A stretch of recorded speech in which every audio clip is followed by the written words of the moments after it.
It's my feel-good breakfast show.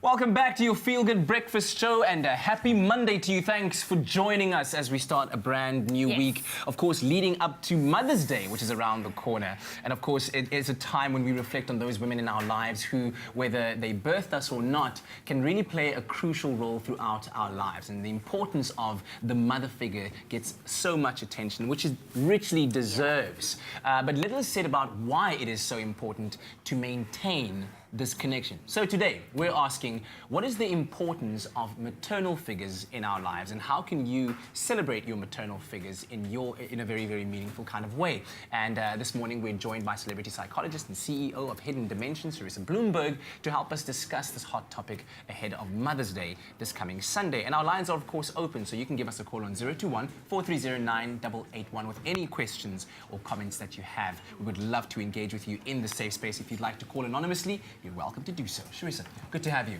Thank you. And you're looking so beautiful. There's a fabulosity about you. Every week I can't wait to see Charissa because she's just fabulous. I'm going to raid that closet one day for sure. Coming from you, and I'm older, that is such a huge honor. Oh my goodness, you are fabulous. You know, Charissa, there's a beautiful bond between a mother and child that just seems so, the love is unconditional, the bond is unbreakable. From a biological point of view, what is it about that bond that's just so special between a mother and a child? Now, you know what's really interesting, Leanne, is that there is a chemical called oxytocin that is released from the pituitary gland. Yeah. And that happens when the mother gives birth and when they breastfeed. And that creates the bonding and the affection for the baby. Yeah. And the interesting thing is, it's with animals as well, and some men on a lower level. Yeah. So that oxytocin is like a hormone. It's a feel-good, fuzzy feeling. The same feeling we get when we're in love. So that's a start. Yeah. And of course, the maternal instinct. You're bringing in this beautiful, helpless little creature that depends totally on you. And that's the connection, and that's the beginning of a long bond, a child that's reliant on you. Indeed. So as we then begin to explore the role and the importance of the maternal figure in a person's life from infancy and, of course, in the years beyond, what is the importance, and how does that role really shape you as a person? It is crucial. It has everything to do with shaping your entire future. So because the mother is the first form of attachment that the child has.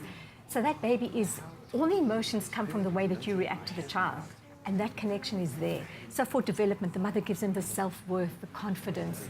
The mother gives them the support, the caring. If we look at the role of the mother, that's there to nurture and support. It's crucial and it's critical for the first few years and, well, for the rest of its life. Really? Well, we are going to take a quick break. When we return, I want to ask Charissa, what happens to the development of a child if that mother or maternal figure isn't there? I think that's a very important question. We'll ask that when we return. It's my feel-good breakfast show.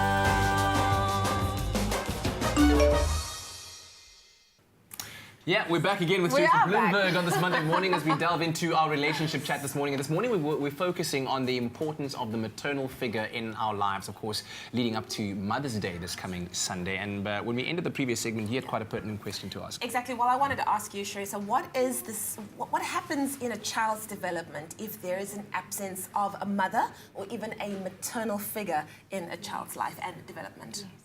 Very crucial, because then its whole development actually gets interrupted. Yeah. And its emotional stability and the connection for all the future relationships is just not there. And it can lead to, there are a lot of things that actually happen because the mother's role to nurture, to care, to support, to love, to soothe, to be there unconditionally, and take that away, then the development is just stopped. So a child can have bullying, can have anger issues, be in a bad mood all the time, not connect with others, get depressed, not sleep, not eat. And later on, you know, you see all these movies where everything comes back when they rape and they murder, and everything comes back to the disconnect with the mother. And honestly, that's true, because it can lead to really some personality disorders as well. So it's honestly, it's critical. And of course, a lot happens that shapes our lives from, as I said, from infancy throughout those years. But as the child in the relationship, what are some of the ways that you can use to ensure that you maintain that strong bond with either your mother or with your maternal figure in your life, so that you're able to reap the best out of it through those growth pains? And that's a brilliant question, because as children go through adolescence, they want to be independent, they step away, we want to prove ourselves, we don't need our parents, yet they're dependent on them, and all these hormones are going. So I think it's crucial that both sides, the child and the parent, keeps the lines of communication open, and also not to use the hormones and the independence as an excuse to be rude. And also to know that moms are precious. If you argue with your mom, you don't know tomorrow, heaven forbid, mom's not there.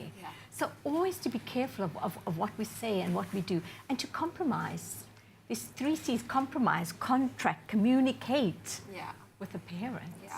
As much as a child needs their mom, moms, I also believe, need the child. And it must be very difficult to navigate when the child starts to want to gain their independence, and it's now time for mom to let go. We'll talk about that after this.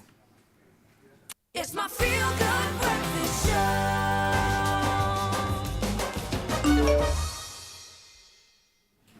Welcome back to your Feel Good Breakfast Show on this Monday morning. Relationship talk time with Charissa Bloomberg here. And today we're discussing the importance of the mother or maternal figure in your life. And so on our Facebook page, if you have a look very quickly, we've said, what's your relationship like with your mother-in-law or your stepmom? Navigating the relationships with your maternal figures can be complicated. And we discussed this, of course, this morning. Here's what you had to say. Selena says, with my mother-in-law is good because we get along nicely. Nothing is complicated, which is always the case. Well, more often. Wonderful. Yeah, great stuff. Mtandeni says, the step name I already don't like. I'm assuming the stepmom. And that's the first thing. That's because problems in families. My biological kids and parents are not. They're still my kids and parents. Once we realize that, then we can be in peace. So I guess she doesn't like the calling of people stepmom, stepdad, step this. I think that's the understanding that I'm getting from Ntandeni's comment over there. Okay, quite interesting, quite interesting. Well, the question that I posed to Charissa before we went to the break was, let's first talk about a call that is currently online before I ask my question. Sylvester, good morning. Welcome to Expresso. Good morning, guys. How are you? Very well, thanks. What's your question or comment? Guys, I just wanted to know, seeing that we're talking about children and the parental guidance and all of that, I just wanted to know, we are a gay couple and we have a baby. So at the moment, there's not a mom, so we're 2 dads. So we just wanted to know, how do you go about, not necessarily to, I know we give him love and he loves us, but there's not a mother figure at the moment. So we just wanted to know, will there be a difference in raising him because there is not a mom, and people will expect it's 2 dads, especially when it comes to Mother's Day and all of that. There's no mom. Will he get that love that he needs to get? So how do we go about just giving him that love even though there's not a mom in the picture because we're 2 dads? Yeah, that's a great question. Thank you very much for sharing with us, Charissa. Excellent question, really. I think as long as there's love, as long as there's nurturing, as long as there's caring, as long as there's everything unconditional, that's crucial for the baby for the first few months. But I think as the child grows up, I think they should try and have a maternal figure, even that the person didn't give birth to them. Maybe there's a grandmother, maybe there's a role model, maybe there's just a female figure around in the community, just to have that connection with. But I think that they're doing a great job, and I think they're being very brave, and as long as there's love, that's perfect. Exactly. That's all we need fine. is love. Thank All you we so need much, is love. Sylvester, for that question. Okay, so let's talk about moms for a moment. We know that the bond is real. We know that it is something that is very unbreakable. But there is a point where a child distances themselves in order to gain their own independence, to find their way in life. And I do know for a lot of moms, it's a little bit difficult to let go. How do we help moms with that? Because I've seen a lot of moms struggle in the area of just like, oh, it's not my baby anymore, and a new woman is coming in and replacing me, and it's tragic. Yes. I'm probably going to be one of those, but it's fine. I doubt it. I think it is very difficult for moms, as you've said, because they become clingy, they want to be overprotective. I know my baby must fly and give him the wings to fly, but will they do the right thing? And will my daughter become pregnant? And will they get into drugs? And will they get into drugs? And what happens if I let them go? And then they can be manipulative. And I think it's very hard for moms to find the balance, but I think the best they can do is to create communication to support them through all these challenges, because they have to go through it and they have to make their own mistakes, and just be there for them if something goes wrong. And also to focus on the mom's own hobbies and own life, you know, as well. So be constant, be there, but they have to fly at some point. Sure. It's very natural. important stuff there. Yeah, very powerful stuff indeed. We're going to keep our lines open 021-430-9881 and continue our conversation with Charissa about the importance of the mother or the maternal figures in our lives. It's my feel-good breakfast show.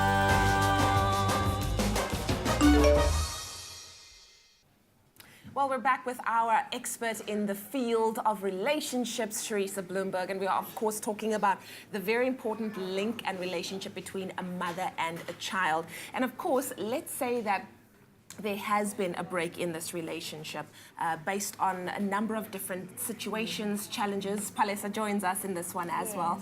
Charissa, how does one go about making reparations to a broken relationship between such a pivotal relationship between a mother and a child? You know, Leanne, what I want to say for this is please just do it in this lifetime. We've all got our egos, and there's no perfect parents, and we all can hold grudges. But please, please, please, let's not get to a point where you're at the funeral and the eulogy and you say what my mother meant to me.